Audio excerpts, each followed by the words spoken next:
Well, hello all. It's the big day approaching. You're about to write your CAPS Physical Science Paper 1 exam. It's a few days to go, and you want to revise the last 4 years of papers. So that's what we're going to do. We're not going to teach you. We are just assuming you know most of the things, and we're just going to roughly go over the various questions. So let's suppose that you know the format of the paper, that it's going to be 150 marks. The first question is 10 marks of multiple choice. The only thing I can say about the multiple choice is don't leave anything blank, because there's a choice of A, B, C, or D, and even if you guessed all B's, you would probably get 25%. So the only thing I can say about the question one is do not leave anything blank. If you don't know the answer, guess and maybe come back, and when you've got finished your paper, then have another look at it. But don't leave it blank. And don't write, is this a B or is this a D? Make your letters clear for the examiner. And then you're going to start each question on a separate page. So let's go then to question number 2. So what I'm going to do is I'm going to share.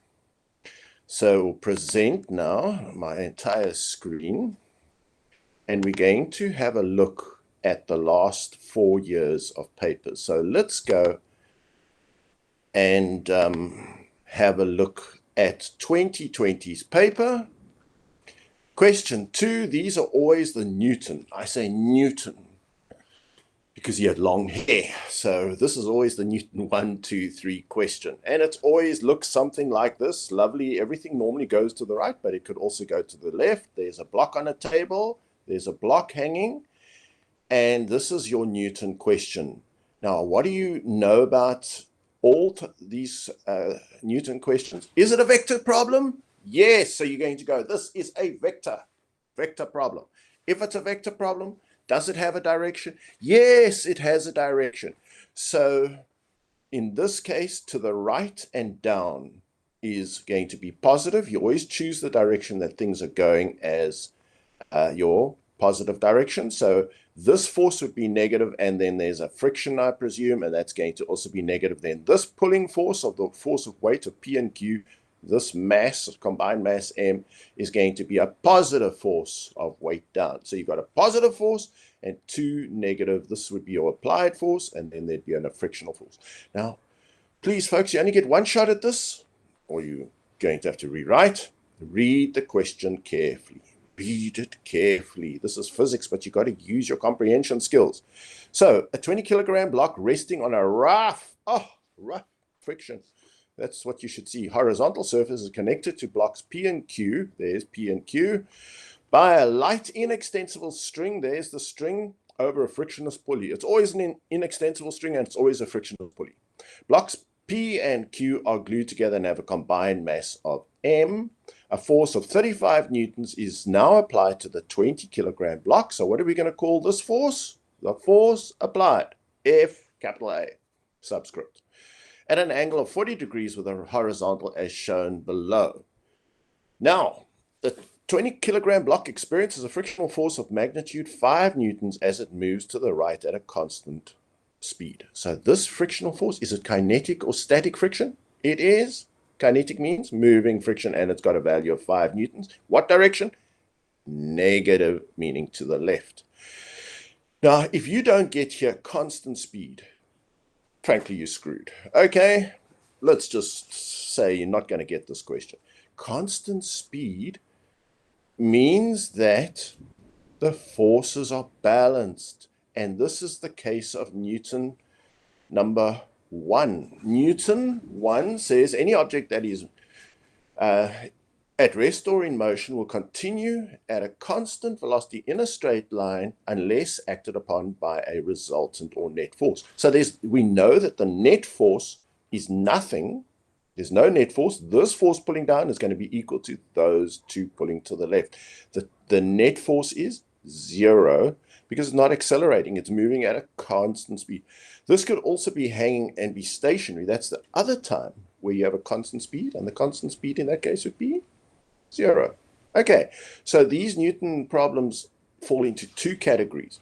One, where there's no constant speed and the forces aren't balanced, and two, where there's an acceleration in some, it would be to the right or in the direction that this is pulling. But this is a case where the forces are balanced, and you have to solve them completely differently, those types of problems.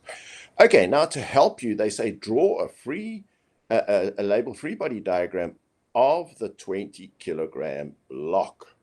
5 marks. So how many forces are you expecting to do? You're expecting to do 5. So let's just, this is the 20 kilogram block. There's a 35 newtons and a 40 degree and a 5. So let's just stop sharing for a moment, or stop presenting, and let's just draw those forces on the board. So here's our block. If we're going to do a free body diagram, so there's our block, we're going to draw a little dot. And from there, we're going to have our various forces. So what are the forces? There's this force, which is FA, and we're going to put a key.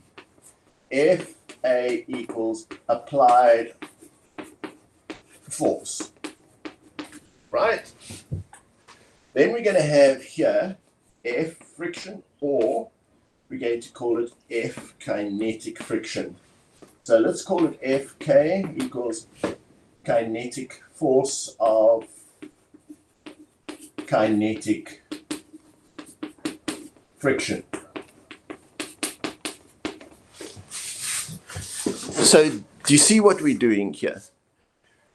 And then we're going to get the force of the string, your force of tension, and then there's those are your 3 marks, and then you get the force of weight or gravity, and we keep writing here, and then you got your force normal. So there would be your 5 forces, presumably. That's not so difficult to figure out. Now, normally, those ones cancel each other out, and those are going to be but we draw them, right?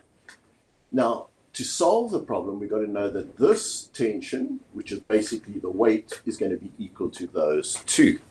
So let's just present again, and let's go back to the question.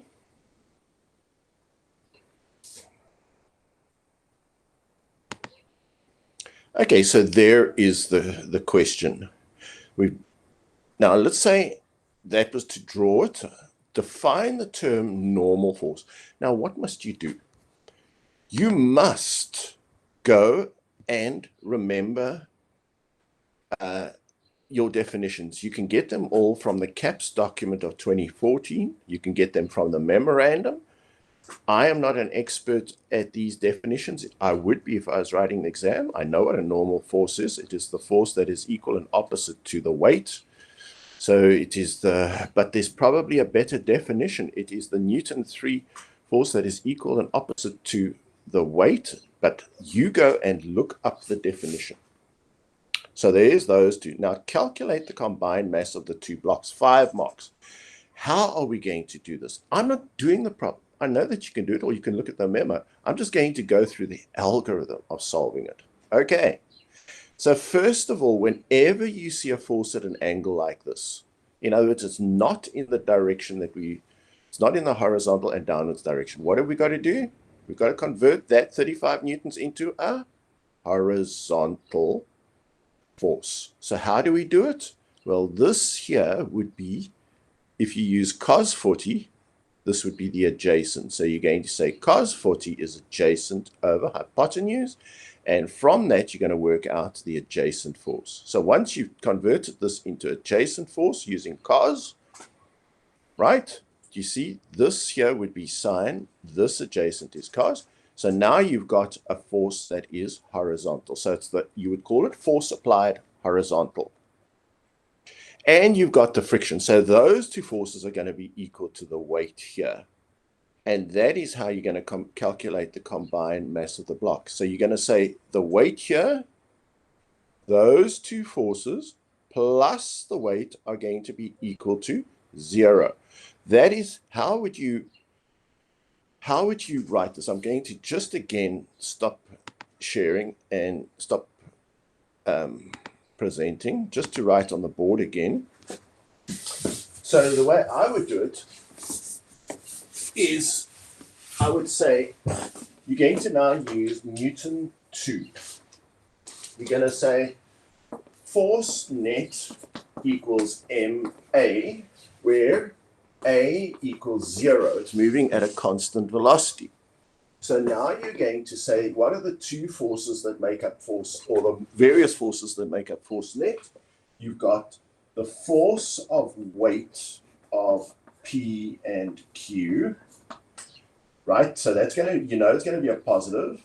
And then you're going to have the force of kinetic friction, which you know is going to be a negative. And then you're going to have the force applied, which you also know is going to be a negative. So you know that this is going to be a positive, this must be a negative, that must be a negative, and that all adds up to 0, or ma. So when you've worked out this, the force of weight is going to be equal to mg. So that's the mass of P and Q times g, plus your kinetic friction, which I think was 5 newtons, but it's negative because it's acting to the left, minus whatever your force applied. It could be less than 35, whatever it is. Let's say it's 28, whatever it is. And then you're going to say those two negatives are going to be equal to that positive. So then you can you add those two, whatever that is. I'm not saying that's the correct answer. You add them, bring them to the other side, and that is going to give you your mass times 9,8, and then you solve for the mass. Okay. Fairly easy. So if you're confused, you need to go and look at the memo. I'm not teaching now. I'm just going over the algorithm of how to solve these kinds of problems. So there you calculate the mass. Then at a certain stage of motion, Q breaks off and falls down. So this was all accelerating the system to the right and down. How will each of the following affect what will happen? The tension in the string. Okay, obviously, if there was no weight here, would there be tension? No. So if this weight gets less, there's less tension, decrease. And the velocity of the 20 kilogram block, remember it was going at a constant velocity. If this breaks off, it will start to decelerate, or it might even accelerate to the left. I believe there were two answers. So there's how you solve. I'm just giving you the algorithm for solving these. Let's have a look at 2019's paper. So again, you're going to say this is a vector problem, right? Up and to the right is going to be positive. Notice there's no hanging things. Here's block P of mass 2 kilograms is connected to block Q of mass 3 kilograms by a light inextensible string. Both blocks are on a plane and at an angle of 30 degrees to the horizontal. Block Q is pulled by a constant force of 40. So there's your applied force. So now, if this is a vector problem, which direction do you think this is going to be? It says block P moves on a rough section. See how they've drawn it in rough? AB on the incline, while block Q moves on a frictionless section, BC. There's B, there's C. See the diagram below.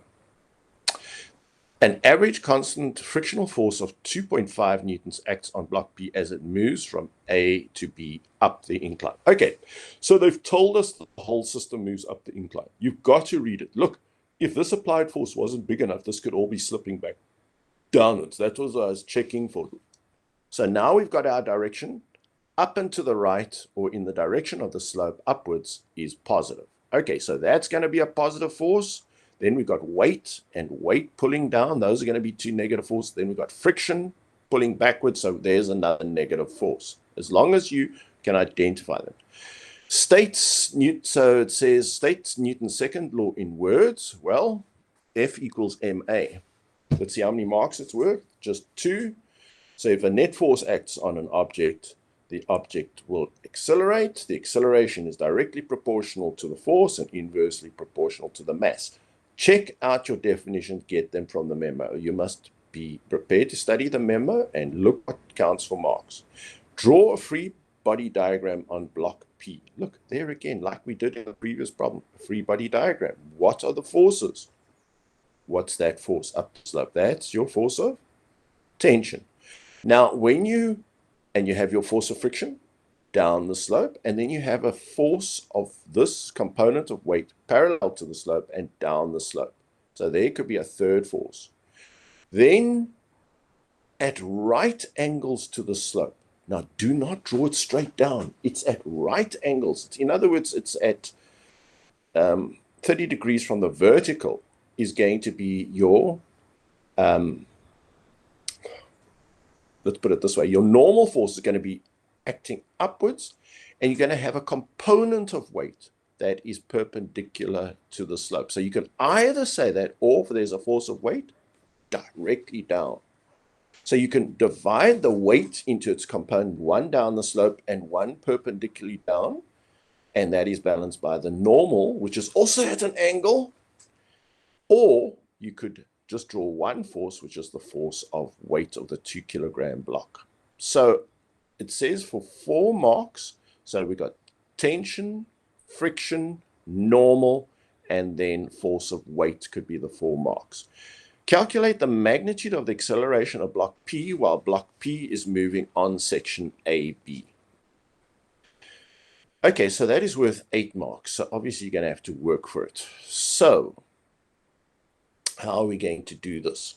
Do you see, first of all, here that you cannot work with a 40 Newton force? You've got to convert that force applied has got to be converted to straight up and down. So how are you going to do it? You're going to use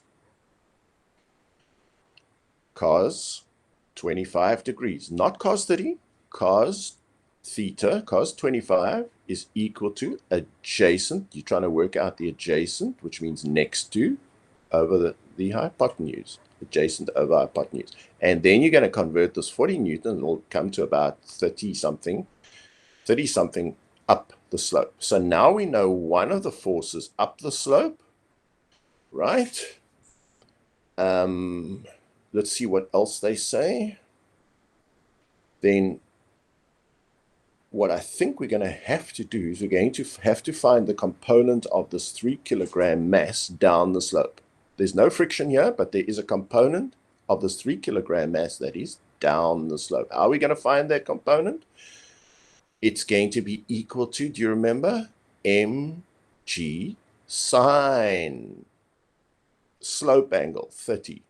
So the component of this 3 kilogram is 3, there's the m, times 9,8 times sine 30, and that will be a negative down the slope force. So we've got 1 up the slope force, which we've worked out, 1 down the slope force that we've worked out.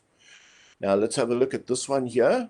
We do the same for this. It's got a component of its weight down the slope, m, that's 2, times g, 9,8, times sine 30. And there we've got now the component that is down the slope.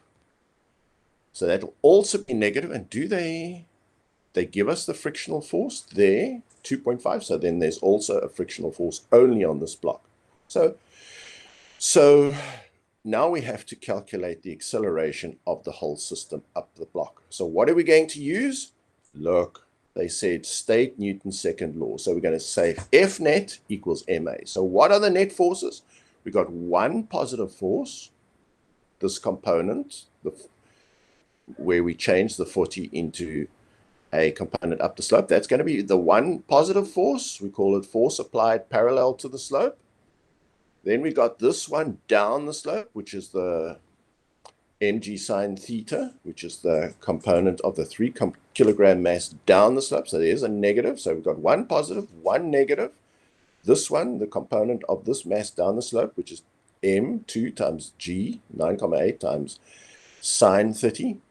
We've got that component down on the slope. We've got the friction, which is 2.5, and all of them equal to ma. Force net, we've got the force net equals ma. And what masses are going to be accelerated? We have to add the 3 kilogram and the 2 kilogram. Both masses are going to be accelerated. So there's going to be 5 times A. And from that, we're able to work out A. In this case, you have to add the two masses together. And if I had to, let me just for a moment draw what I'm saying on the board. Okay, let's just draw it on the board. So stop presenting. So we're going to start with F net equals MA. So what are your net forces? You've got the force applied parallel to the slope. That's going to be a positive force, right? Then you got the force of the one block, the top block, which is going to be the force parallel. I forget what it was it 3 or was it 2? So that's going to be that block. So this is going to be a negative force, and that is going to be mg sine, I think it was 3. And then you got force parallel of the 2 kilogram, which is going to be mg sine 2. And then you got the force of kinetic friction, which I think was 2.5, and all of that equals MA. And the M is the 2 and the 3. A. So there's your 3 forces. The applied, the force component that is parallel to the slope. You got the force that is down the slope for the 3 kilogram, the force that is down the slope, and friction is negative. So those 3 plus that one, and we told you how to work all of them out, are going to be equal to the combined masses times acceleration. And there you're going to get your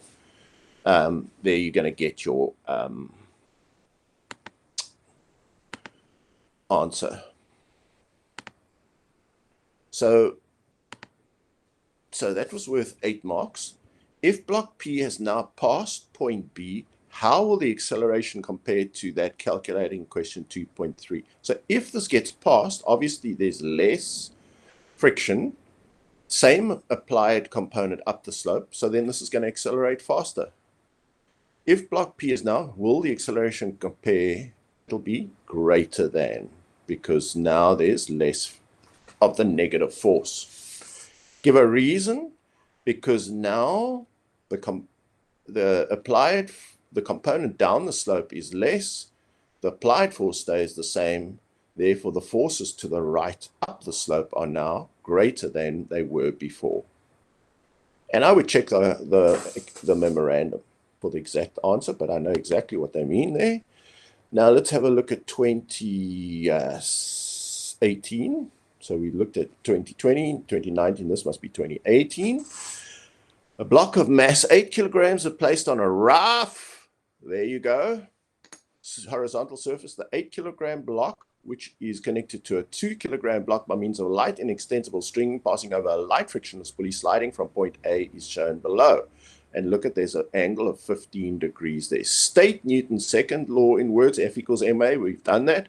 Draw a free body diagram for the 8 kilogram block. Well, look, it's on a rough horizontal surface. So obviously you're going to have to say this is a vector problem. We're going to say to the right is positive. So obviously it's going to have, let's see how free body diagram, 4 marks. Obviously you got a force of weight, and then you got a normal force straight up and down because this table is straight. Then you got a force of friction, Fk, kinetic friction to the right, and then you got a force applied there to the right as well. So there are your 4 forces. When the 8 kilogram block reaches point B, the angle between the string and the horizontal is 15 degrees, and the acceleration of the system they give us is 1,32 meters per second. Give a reason why the system is not in equilibrium. We'll have a look at this. This angle is changing all the time as it gets closer and closer to the pulley. So that means if it's further away, this angle's less. If it gets closer, this angle's more. So it's not in equilibrium. We presume that's what they mean. Use the 2 kilogram block mass to calculate the tension in the string. Okay, so they actually tell us what we must do. So, we're going to, in this case, let's calculate what do they give us here? Do they say how much the friction is? They've given us the acceleration. So now we know F net equals ma, and let's just see how many marks this is. 3 marks to calculate the tension in the string. And is this a case of accelerating? Yes, it is accelerating. So now we know that the net force is equal to the acceleration. Let's just see what we could do here. It's just for 3 marks, and they say to do it and use the 2 kilogram mass to calculate the tension in the string. So, okay, so we know that on the 2 kilogram mass, there's 2 forces, right? There's the tension, and then there's the weight. You all happy with that? There's tension up, weight down. And the tension plus the weight would equal to the force net. And both, we can calculate the weight. It's going to be m times g times, and that is going to be your force of weight, mg, right? Straight down. Plus so this force would be a positive weight, plus the negative tension is going to be equal to, those two net forces are going to be equal to 1.32. There's the acceleration, and ma. So you're going to use, again, Newton 2, add the 2 forces, tension, which you're trying to find, weight, which you know, those 2 forces equal m, that's 2 kilograms, times the a, which they give you. So this is just a slightly different variation, and it's very easy to calculate then the tension in the string. Okay, calculate so now we know the tension in the string. And we've got to calculate the frictional force between the 8 kilogram block and the horizontal surface. So if this is the tension in the string, let's just say we know the answer. Then we know what the tension in the string here is. That's pulling this 8 kilogram block, right? We know that. So now we know that tension. Whenever you see an angle, always turn it into a horizontal force. So this would be now your force of tension, or force applied to this block. And you're going to say you're going to say this force, you're going to say sine a cos theta equals this adjacent over hypotenuse, which is the force of tension. And you're going to work out this adjacent force. Okay, so now you've got this force. Shall I say that again? You're going to convert this to a horizontal force. You worked out the tension. So you're going to do that using cos theta, cos 15, equals adjacent, which you're trying to find, over hypotenuse, which you know, which is that tension in the string. Okay, so now let's presume you know that force, and we know the acceleration, right? We know the acceleration, and therefore we can work out what the friction is, because the frictional force, which is going to be this force plus that force, is going to be equal to m8 times acceleration, which is 1.32. So the 8 times 1.32 equals these 2 forces. Now don't forget, this force is positive, this force is negative, which we're trying to find out, and both of those equal to mass times acceleration, which we've given the acceleration, we've given the mass. There's 8 kilogram block. And so that's how we would work out the frictional force for 4 marks. As the 8 kilogram block moves from B to C, the kinetic frictional force between the 8 and the horizontal surface is not constant. Give a reason for the statement. So as it moves from B to C, watch. As it goes here, this angle gets bigger. What is it doing? The string is lifting the block as it gets more to the right. And therefore, if it lifts the block, there's less of a normal force. Therefore, the frictional force is equal to mu normal, because there's less normal force, because this string is pulling it up. You're going to get less kinetic friction. So what is the reason? Because the block is being lifted by a component of this string's tension as it moves to the right, as it gets between B and C. So this angle becomes greater than 15. It gets lifted. Therefore, the normal force on the block gets less. Therefore, the kinetic friction gets less. That's how you would explain it. It says now, the horizontal surface on which the 8-kilogram block is moving is replaced by another horizontal surface made from a different material. Will the kinetic frictional force calculated change? Choose yes or no, give a reason. So it says the horizontal surface on which the 8-kilogram block is moving is replaced by another horizontal surface made from a different. Will the kinetic frictional force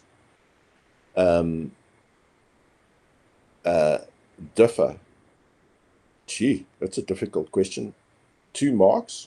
I would have to guess. I would say if you choose a different material, yes, you're going to get a different mu.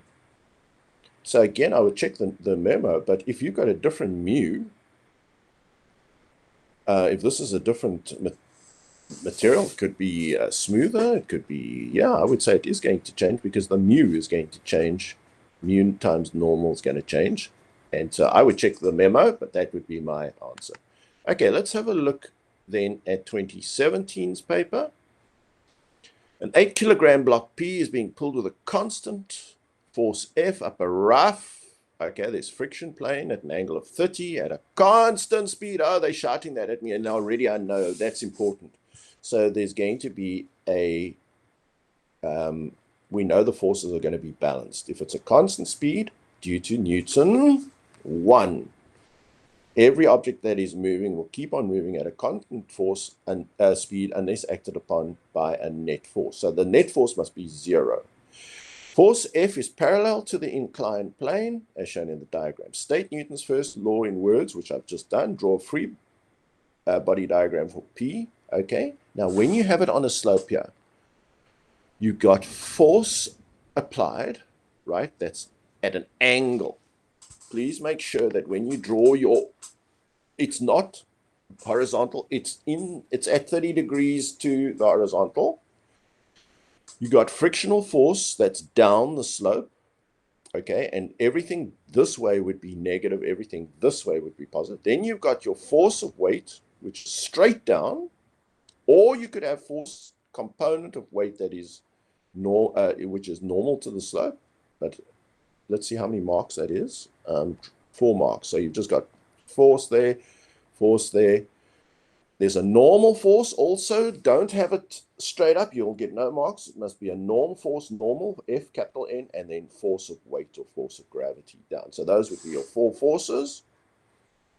Now it says the kinetic frictional force between the block and the surface to the inclined plane is 20,37. So they tell us this 20,37. Is it a negative or positive force? Negative, because it's acting against the direction of movement, which is up the slope. So it's negative 20.37. And when you start your problem, list all your variables and list them as positive or negative, right? Now it says calculate the magnitude of force F. Okay. So how are we going to do that? So calculate the magnitude of force F. It's moving at a constant speed. So there's 2 types of problems that are Newton, 2 types of problems. There's ones where it's accelerating and then ones where there's a constant speed.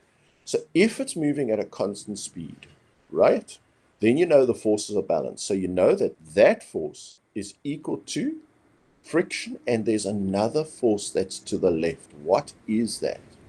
You see, this is on a slope. It was on a ice. Its weight, we want to pull it down. So we've got to find the component of this that is parallel and down the slope.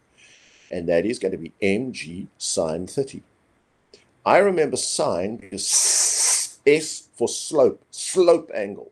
So it's going to be the mass 8 times 9,8 times 30 sine slope angle of 30, sine 30.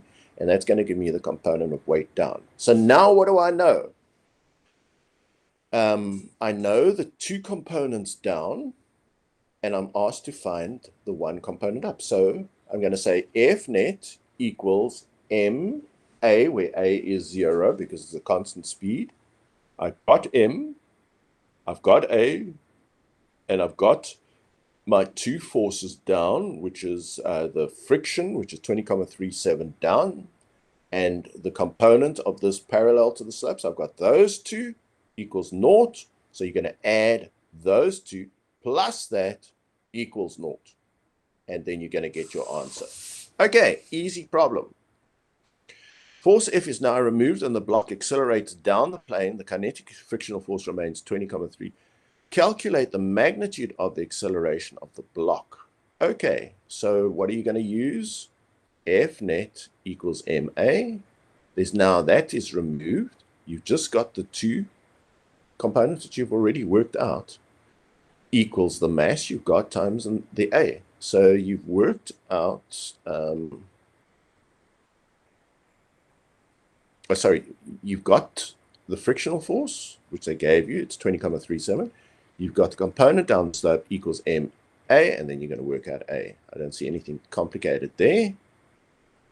Okay, and then here they've got a gravity problem, a 20-kilogram rock. So now you know that you're going to use one of two formulae on your data sheet. You're going to use F equals G m1 m2 over r squared, and that would be state Newton's law of universal gravitation in words. It says the acceleration due to gravity on the surface of the planet, a 200-kilogram rock lies on the surface of the planet. The acceleration due to gravity on the surface of the planet is 6. So state Newton's law of universal gravitation in words. Okay, you got that formula, F equals G m1 m2 over r squared. That is going to be the formula. So how do you put that into words? So you're going to say, if you have two objects, two masses, there's going to be a force. State what type of force? A force of gravitational attraction between the two masses. That force is directly proportional. You state that directly proportional to the masses and inversely proportional to the distance between their centers squared. All that for 2 marks. Now, how are you going to calculate the mass of the planet if its radius is 700 kilometers? So here, you're going to use the formula. Let's just go to our, let's see, there should be a data sheet here at the bottom.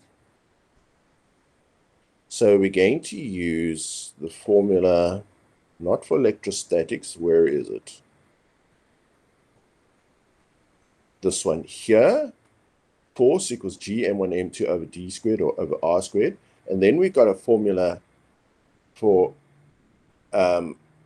acceleration equals G. There's your universal gravitational constant, mass of the planet, radius of the planet squared.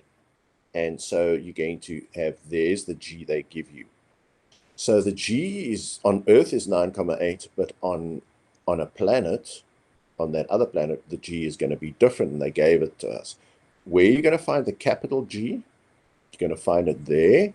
The universal gravitational constant G is this value here, 6,67 times 10 to the minus 11. Okay, so we're going to go and use that formula to calculate it. So what have they given us? They've given us the G, little g. They've given us the M, right? But we haven't got capital M. So they calculate the mass of the planet if its radius is 700 kilometers. Okay. So let's just see. Could we use that formula G? They give us G equals M.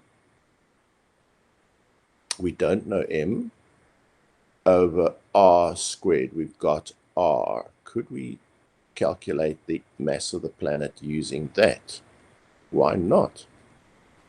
G equals little g, that equals the capital G times M over 700 kilometers. Don't forget, you've got to convert that to meters. So it's kilometers times 1,000, 700,000. Yeah, I think we could calculate the mass, capital M of the planet, using that formula. So there we go. Looks easy enough. How much was that? 4 marks.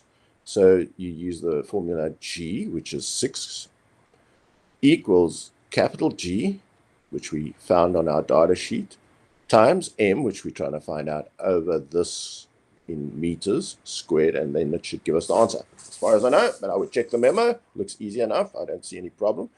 The 200 kilogram rock, I don't think we even use that.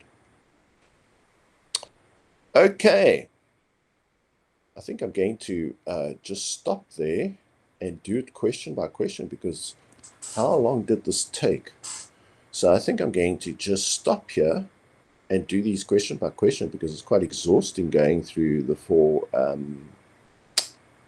papers. So I think I'm going to stop sharing now and stop recording. So we're going to stop presenting. There, I'm back. And we're going to stop recording, and we'll do question 3 next.